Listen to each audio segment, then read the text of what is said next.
Good evening, students. So in the last class, we discussed about uses of plant breeding method. That is, plant breeding method used in production of high yield varieties. It is also used for increasing yield and to produce insect resistance varieties, disease resistance varieties. So in continuation with the last class, today we shall discuss some of the examples of insect resistant crops that are given in our NCERT book. So that is plant breeding in insect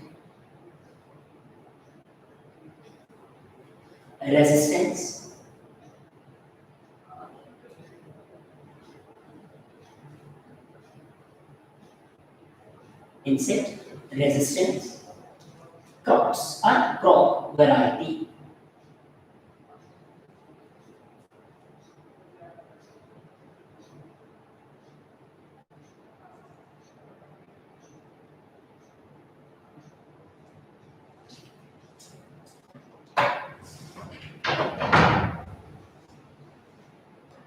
So for our syllabus, there are three examples of insect resistance varieties.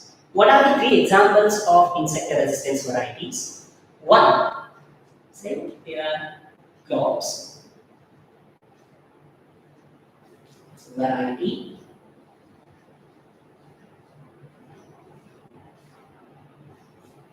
And insect pest against which plant is resistant.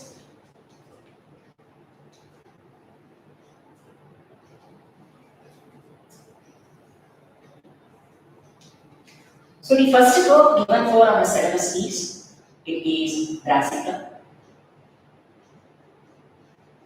So it is the first crop.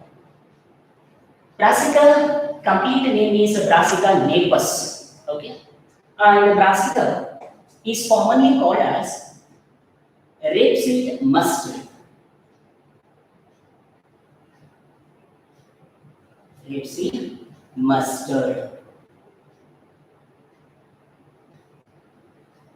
Okay. Now, Indian Agriculture Research Institute, it has produced a new mustard variety. There is one mustard variety.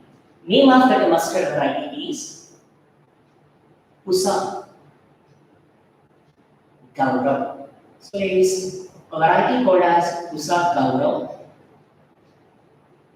and it is resistance against one insect. Name of the insect is aphids. So actually, these aphids are small, tiny, black-colored insect.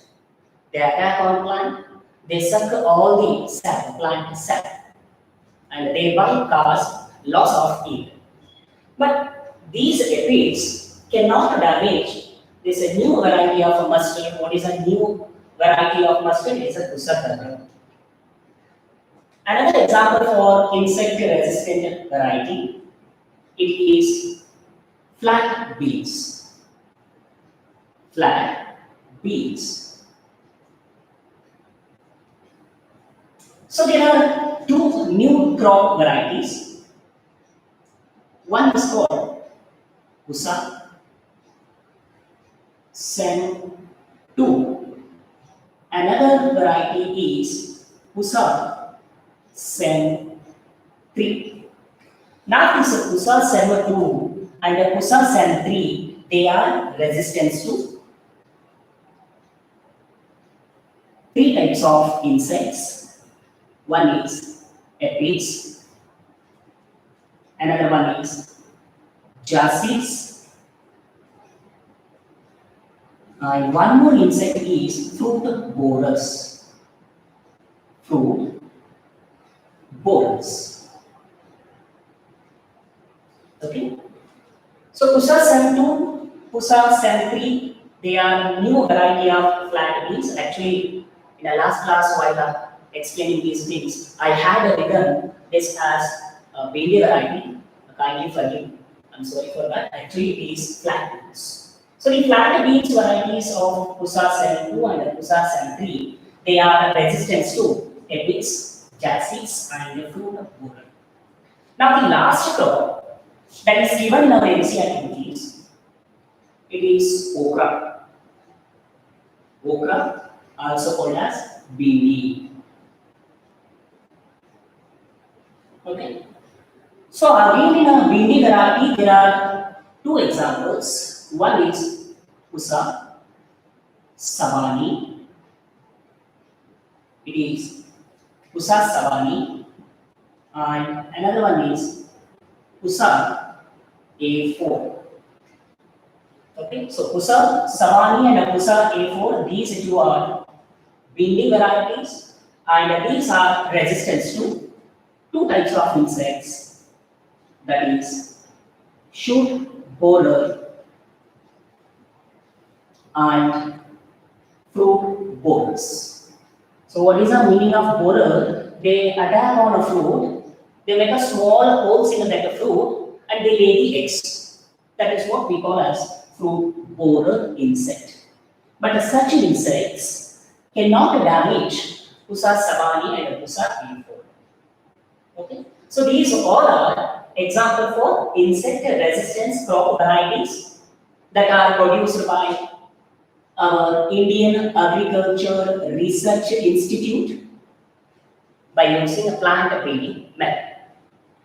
Yes, so far we have discussed about use of plant breeding in a high yield varieties, in disease resistance varieties, and in insect resistant varieties.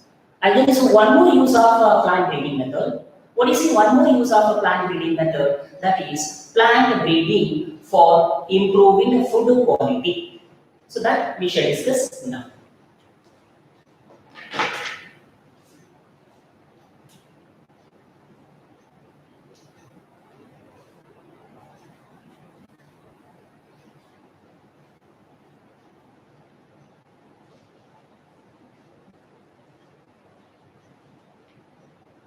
And don't forget, insect resistance varieties of crops can be produced by two methods. What are the two methods you can follow? One is conventional plant breeding method, that is common plant breeding method, and another method of producing insect resistant plants is mutation breeding. Don't forget that also because it's very important, mutation breeding. Now, let us discuss one more application of plant breeding, that is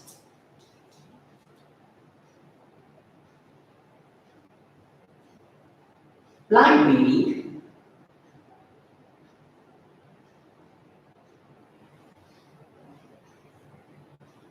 for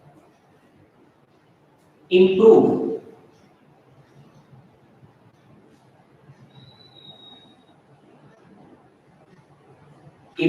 food quality.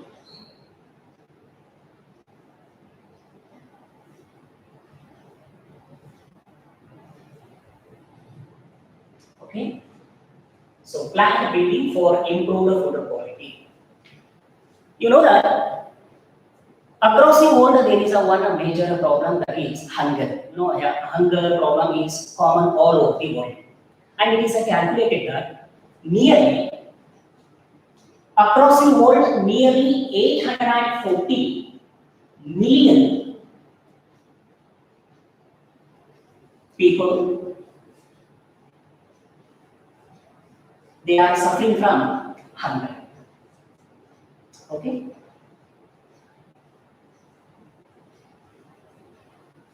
Apart from this, there are 3 billion people. Apart from this 840 million people, there are nearly 3 billion people which are suffering from another condition called hidden hunger.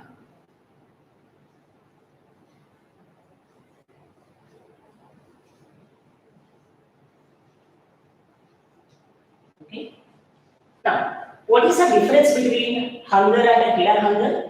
Hunger, it is a condition where a person not able to have the food all the three times. When a person unable to have the food for all the three times in a day, that is what called as the hunger. And how much population across the world is suffering from hunger? It is 840 million people, which is equal to the 11% of total population. Okay, so it is equal to the 11% of global population. Now, what is the meaning of hidden hunger? Hidden hunger means it is a condition where a person eats the food, but that the food is not a complete food. It is not a complete diet. What is the meaning of a complete food or a complete diet? A food that is enriched with protein, vitamins, micronutrient, and healthy fat. When food is having all these things, then only it is called as complete food. But unfortunately, nowadays, most of the people, they are not eating complete diet or complete food that is what called as hidden hunger. Of course, they are getting all the three times of food in a day, but what food they are eating, it is not a balanced one. It is not a complete food. When person consumes incomplete food or not a balanced food, that is what called as the hidden hunger. Okay, so across the world, nearly 3 billion people, they are suffering from this hidden hunger. Today, particularly in India, it is estimated that one child, 1 out of 4 children, it is particular to India. In India, 1 out of 4 children, they are suffering from hidden hunger in India. Okay, and it is reported that nearly 3,000 children, 3,000 children, they dies every day. They dies every day in India because of diseases that are related to this hidden hunger. It's quite common in India where nearly 3,000 children are dying every day because of the diseases that are occurred due to the this hidden hunger. Okay. Even it is estimated that in India, nearly 194.6 million, 194.6 million people, they go hunger every day. They go hunger every day. So this is the scenario in case of India. Okay. Now, particularly this hidden hunger. We already know that what is the meaning of a hidden hunger. Now, question is, what happens when a child or when a person suffer from this hidden hunger? What happens? When any person suffering from this hidden hunger, there will be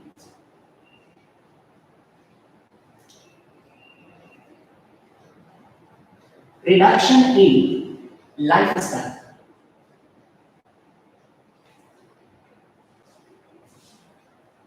So hidden hunger cause lifespan, the person not able to live for a long time, and hidden hunger also reduce mental ability.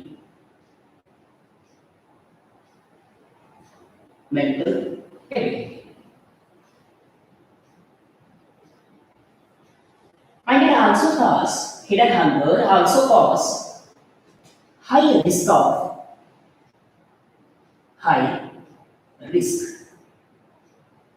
of diseases.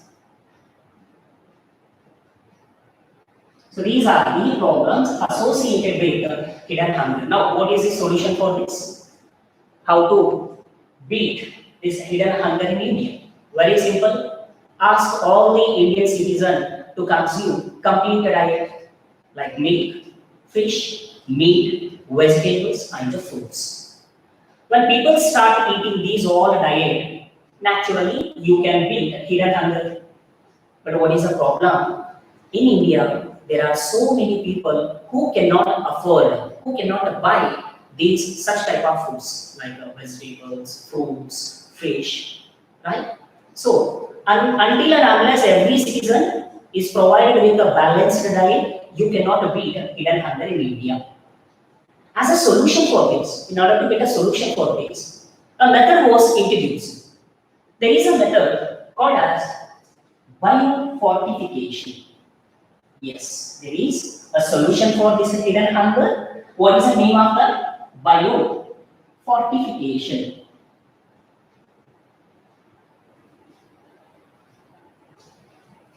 Okay. Now, what is the meaning of this fortification? Fortification means enriching, making something rich more. So, what is the meaning of biofortification? Making a food items having more amount of minerals, vitamins, proteins, and a healthy fat. So, when a plant is produced, a crop is produced, which is having more amount of protein, vitamins, micronutrient, and a healthy fat, that is what called as biofortification. And there is a definition for this. Okay. So usually in a theory examination, it is a possible 1 mark question. They will ask you write the definition of a biofortification. So then what should we write? It is biofortification. It is method.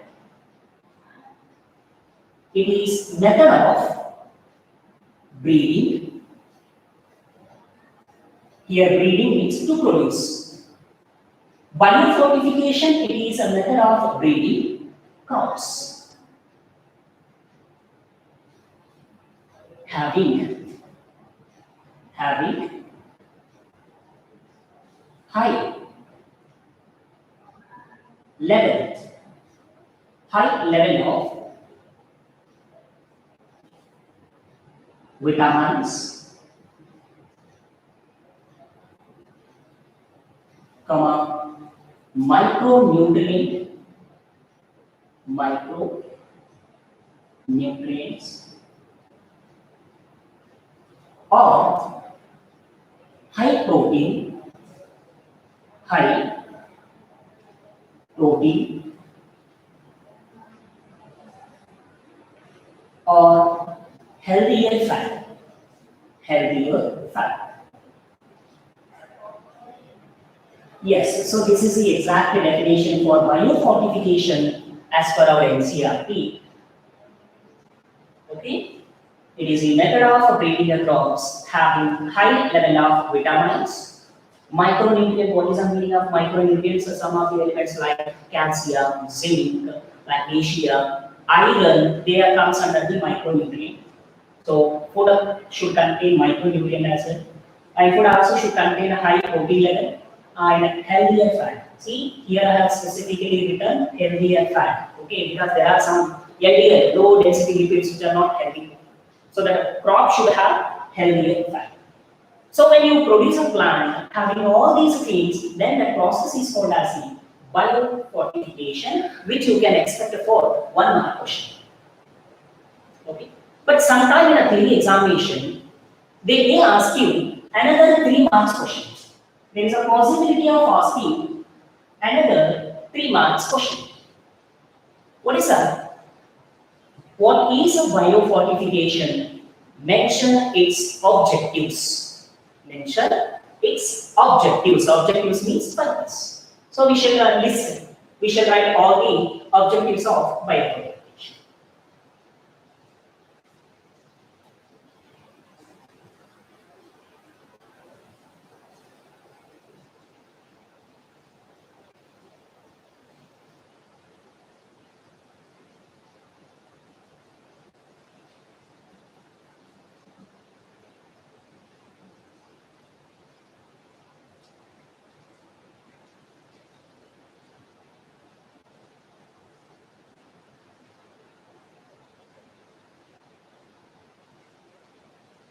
Objectives of biofortification.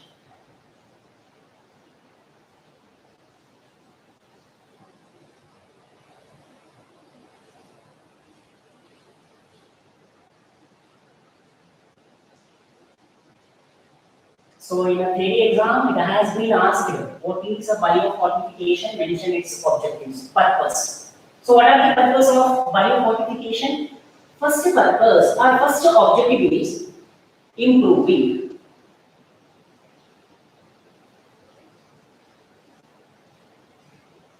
improving protein content,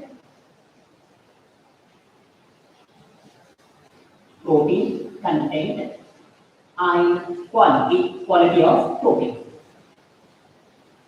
So it is the first purpose of biofortification. Second objective is improving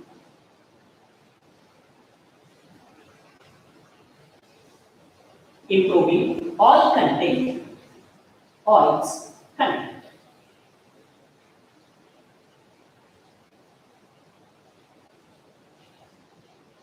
and quality.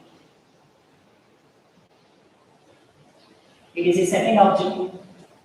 Third objective of biofortification is improving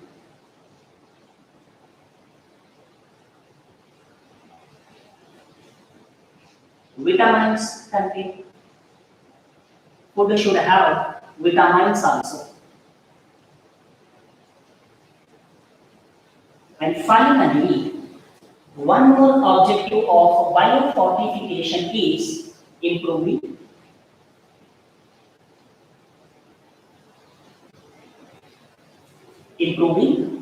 micronutrient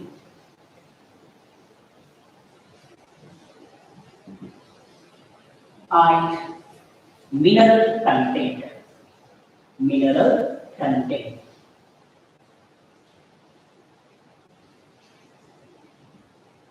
So what is the meaning of these objectives? And suppose just imagine you want to produce a new crop variety that can become a complete food by using biofortification.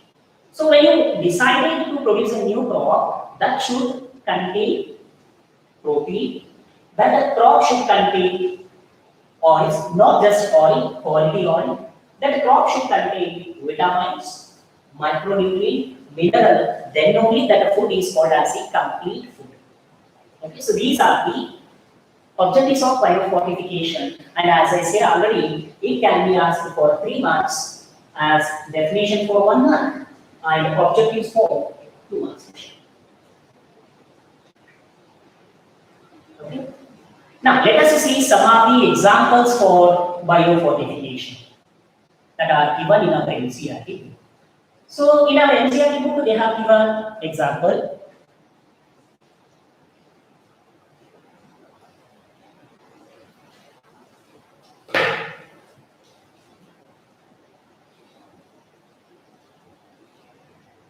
In the year 2000, scientists they have produced a new maize variety. Okay, new maize variety, and this maize variety is rich. It is rich in amino acids. You know that amino acids are building blocks of proteins. Which amino acids? There are 2 amino acids. One is lysine, and another one is tryptophan. So this lysine and tryptophan, these are the 2 amino acids. In fact, these 2 are called as essential amino acids. Amino acids are further divided into 2 types, 2 categories. One is called essential and another one is called as a non-essential amino acid. You will be discussing the types of amino acids in a molecular basis of in a next chapter. But at the present, just remember, in the year 2000, a new maize variety was produced. Maize variety that is rich in 2 essential amino acids. What are the 2 essential amino acids? One is lysine and another one is tryptophan. Another example is Another example for biofortification is a wheat variety. There is new wheat variety. Okay. Name of that new wheat variety is Atlas.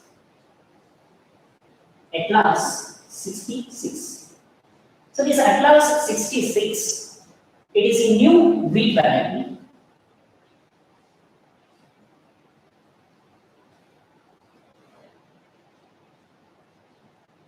And what is the specialty of this wheat variety Atlas 66?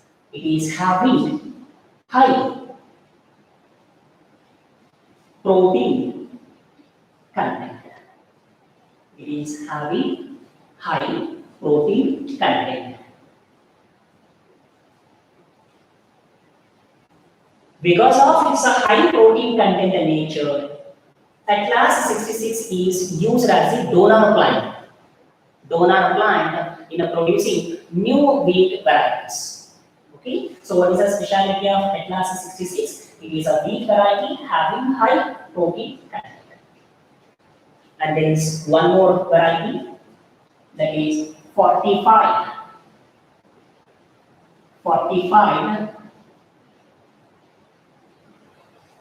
rice. Okay, let me write completely. It is iron fortified rice.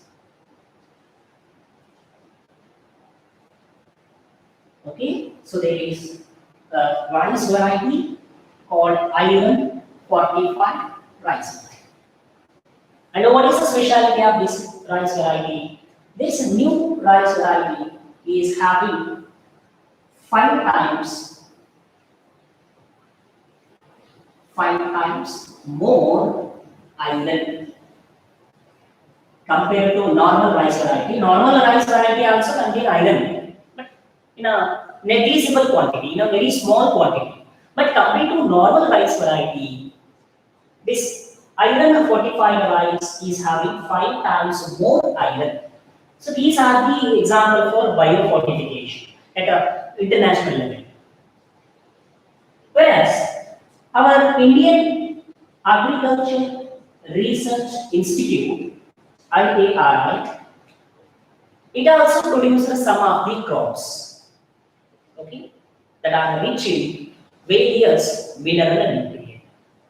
For example,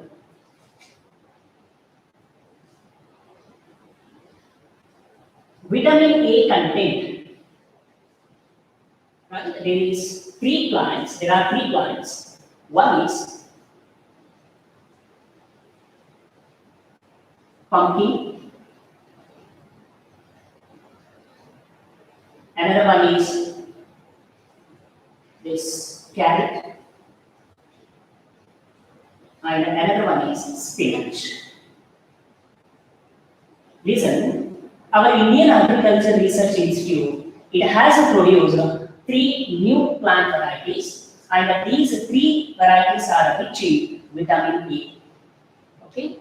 Now, another example is vitamin C having plants. So, what are the crops that are having vitamin C? There is a plant called as the batua. Okay, there is another one, bitter gourd.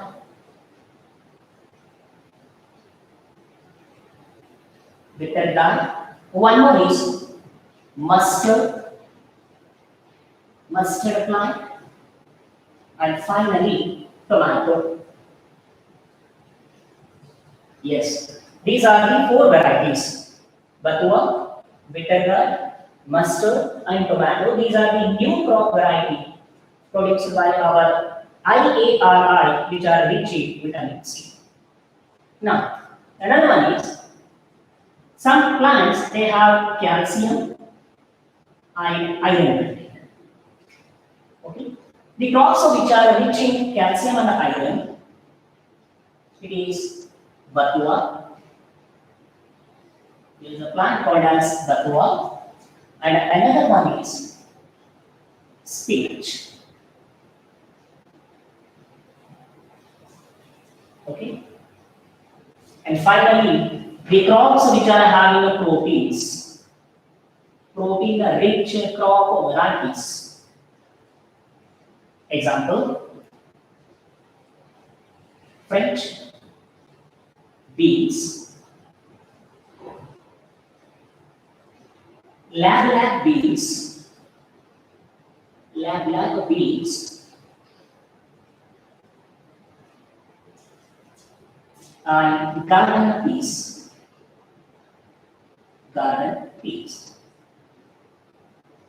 So these are some of the peas varieties which are rich in protein. So here, what I have written, all these are example for the new crop variety that are produced by our IARI. And students, you have to remember all these varieties with examples. Because many times in many examinations they have asked this. Which are the variety produced by IARI that are rich in vitamin A, that is pumpkin, carrot, spinach. What are the varieties produced by IARI rich in calcium and iron? It is batwa and spinach. So it is a one way of asking question. Another way of asking question is they may give name of the plant one side and the mineral content another side, and they may ask in a massive following type of question. That's why you have to remember all these examples that are produced by IARI. So students, what we learned now, we come to know what is the meaning of biofortification. Even we come to know that how Indian as well as world level people are suffering because of hidden hunger, the problems with the hidden hunger and solution for hidden hunger, and as well as we studied some of the examples for biofortification. Now, let us discuss another concept that is given for our syllabus. It is SCP. Okay.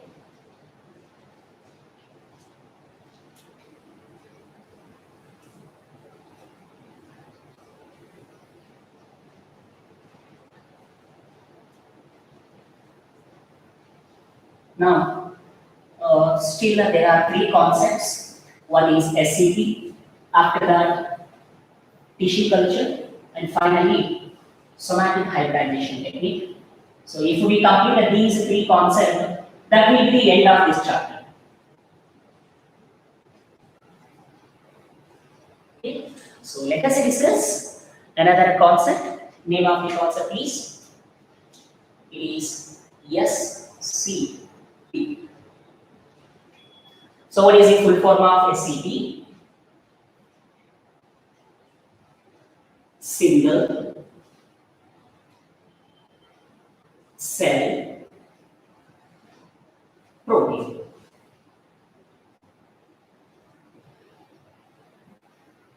It is single cell protein. Full form of SCP is single cell protein. Before discussing SCP, let me tell you one interesting strategy that happening in India. What is that? You all know that India is an agricultural country where farmer is called as the backbone of our nation. Why it is called so? There is a reason.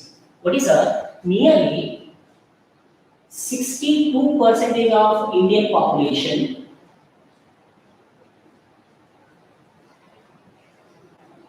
okay. In India, nearly 62% of population is doing agriculture as a major job, major occupation. Okay. Whereas agriculture is responsible for 33% of GDP. So what is the full form of GDP? It is a gross domestic productivity. Nowadays, one of the most ongoing issues across the world. Because of this COVID infection, because of this lockdown, all countries they have lost this GDP value. GDP means gross domestic productivity, means the national level income, annual income. And among the entire income of our India, 33% of GDP is because of agriculture. By seeing these values, you can understand how important agriculture for our Indian people. But unfortunately, Having this much percentage of people involved in agriculture, still our Indian farmers they are not able to produce sufficient food.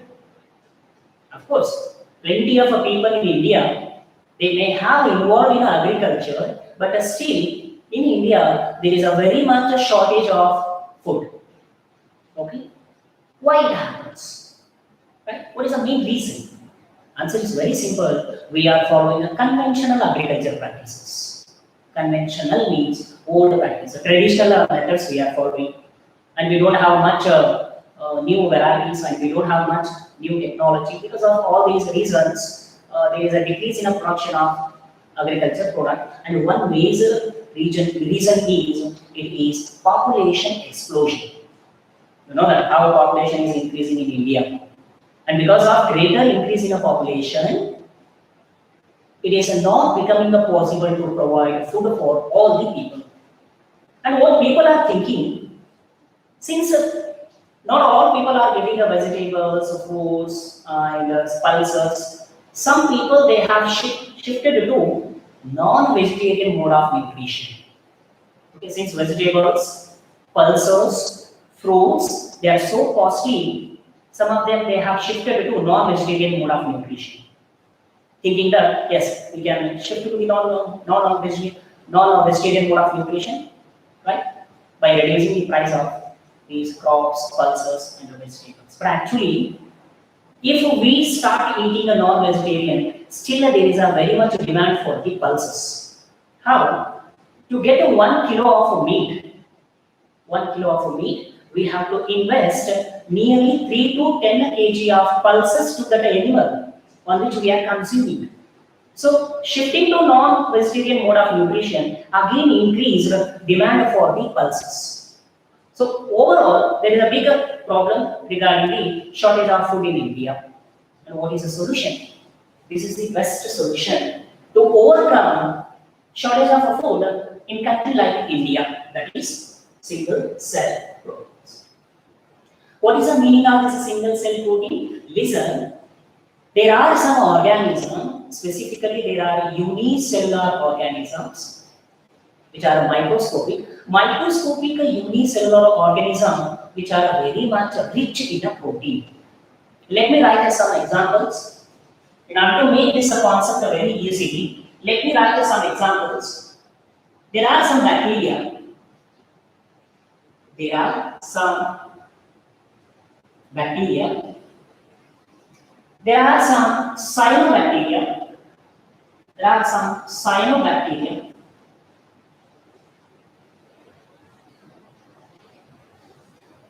There are some algae.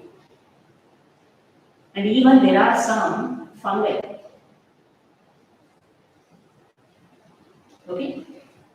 If you take a bacteria, there is a one bacterium. Name of the bacterium is Methylophilus. Methylophilus. Methylotropous. Methylotropous.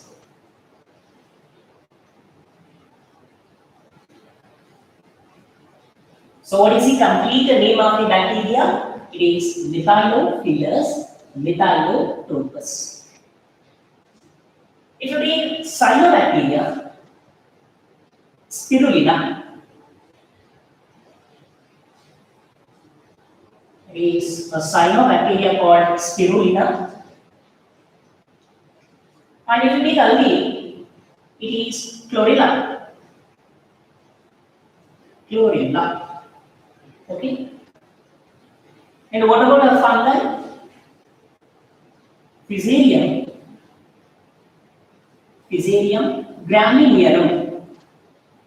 Fusarium graminearum.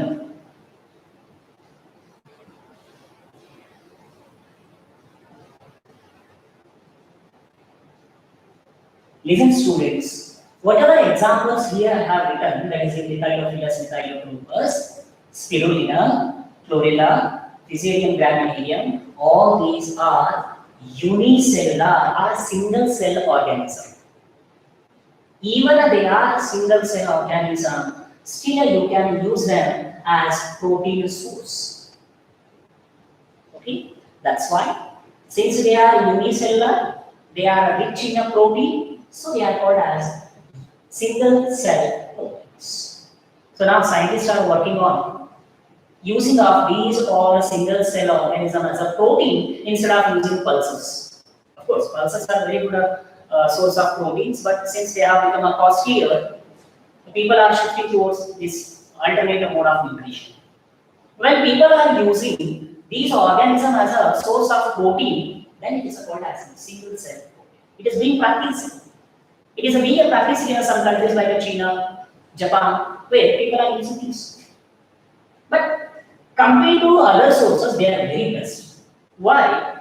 Just imagine, you people are milking one cow, which is having a body weight of 250 kg. There is a cow which is having 250 kg of body weight. Now this cow can produce 25 grams of protein per day.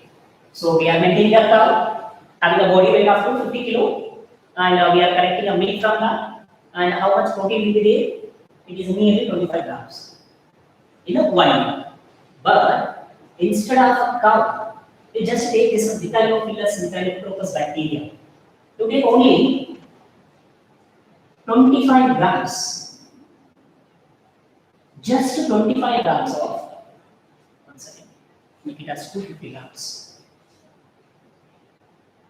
Just 250 grams of this Methylopilus, if you are growing this, it can produce nearly 25 tons of protein. The same single day per day. So by seeing these two examples, you only decide which one is better to maintain or grow. Is it cow or Methylopilus bacteria? See, in a single day, it can produce 25 grams of protein, whereas Methylopilus bacteria can produce 25 tons of protein. That's why people are shifting towards single cell organisms as a source of protein. And you know nowadays some of the industries, what they are doing, they are growing these microorganisms in a large scale, in a large amount. Then they are selling them as a source of protein. That is what we call as single cell protein. Let me tell you a best example. You people might have heard about a company called VRL. Now VRL company is selling protein tablet made up of spiruline. Okay. So this is an example for single cell protein. Now question comes, how to grow? What are the things we have to provide them? You can grow these all organisms on some medium like sewage water. You can use a sewage water,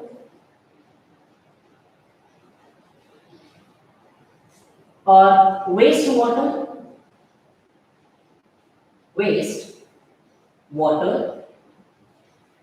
from potato processing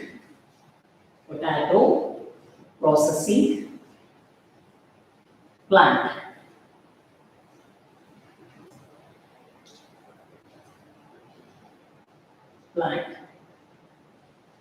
Or else you can use animal manure,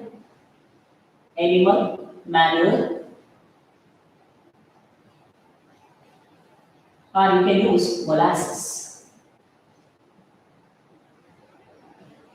You can use any one of these, right? Any one of these can be used to grow single cell organisms, right? Sewage water, waste water from potato processing plant. What is the meaning of potato processing plant? there are some factories where potatoes are made to prepare various food items.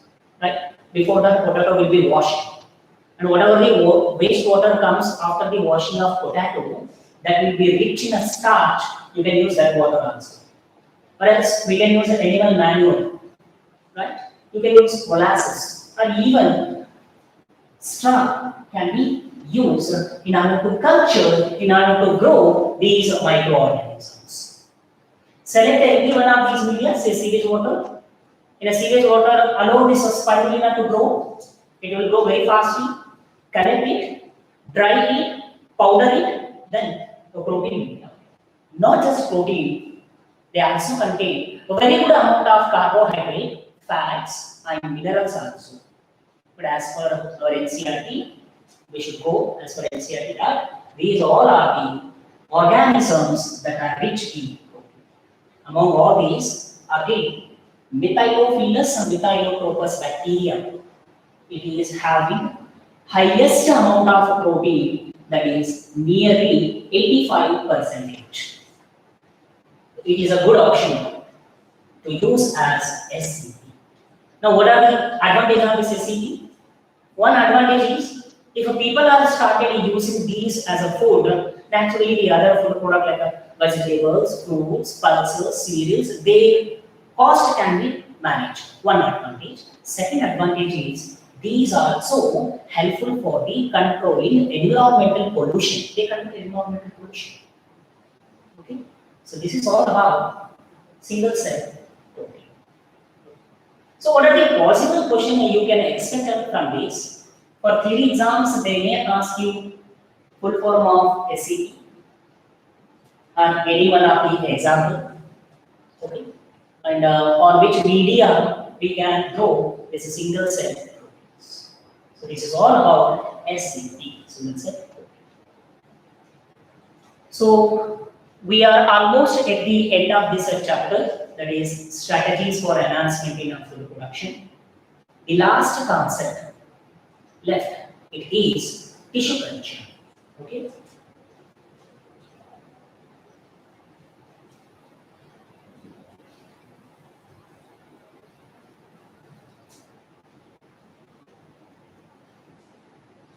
And here I had written, which is the example for SCP in fungi. It is Physarum, Graminearum. Another example, Candida. If you want, you can write Candida utilis. Utilis. It is another example for the fungi, which we can use as SCP.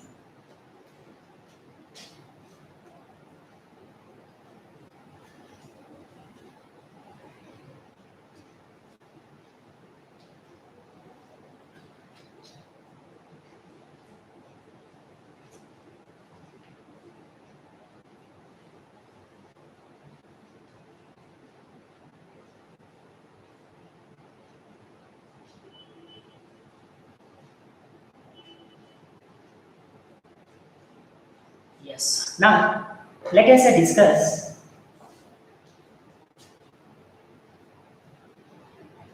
another concept called tissue culture. It is tissue culture. Okay.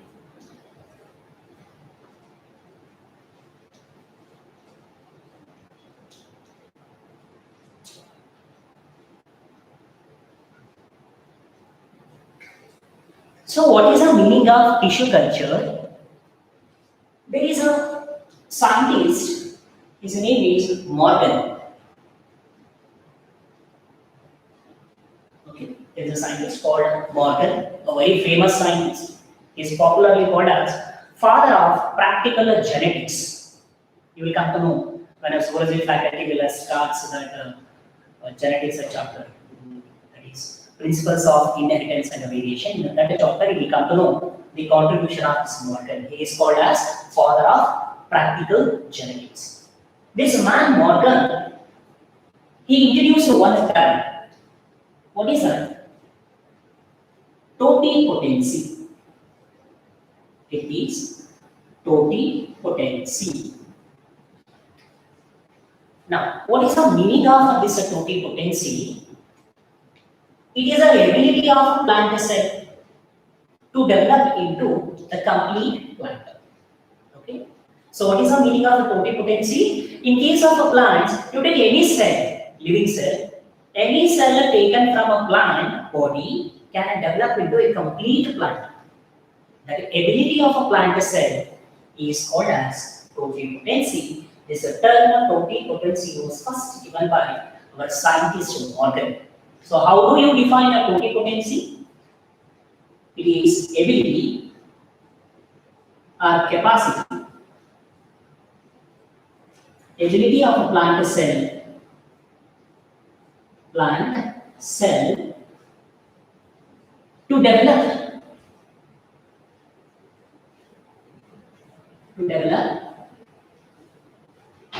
into a complete plant. A complete plant. So this is the definition for totipotency. Okay. Now by using this phenomena, it is possible, practically it is possible to grow a complete plant by taking any part of the plant. You can grow complete plant by taking just a part of a root or a stem, leaves, any part of the flower. So you can use, literally you can use any part of the plant. And that any part of the plant can be grown into a complete plant because of one property called as totipotency. Now what is the meaning of tissue culture? Very simple. Take any part of the plant and grow that part into a complete plant. That method, that process is called as tissue culture. So what is the meaning of tissue culture? It is a process of growing a complete plant from any part of the plant. Okay. How it is possible? It is possible because of totipotency. And there is a one scientist, his name is Heberlanity.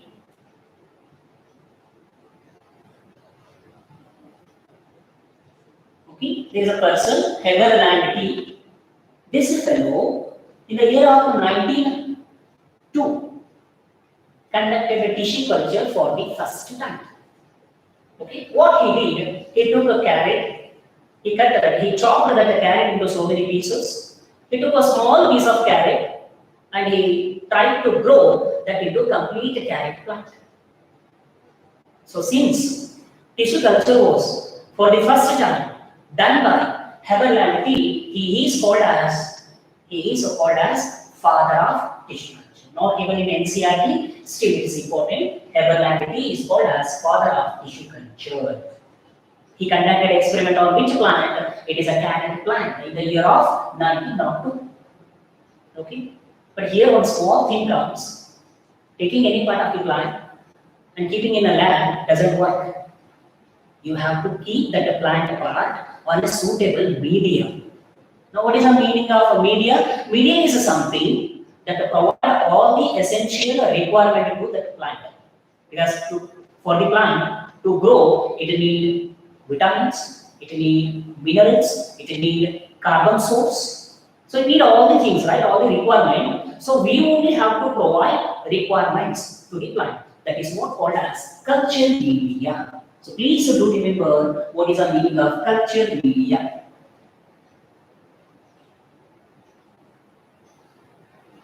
Culture media, it is having all the requirements which are necessary for the development of the complete plant. Okay. Now we will sum up all these things. Any part of the plant is taken and it is kept on culture media. Any part, you can take a leaf, you can take a stem, you can take any part.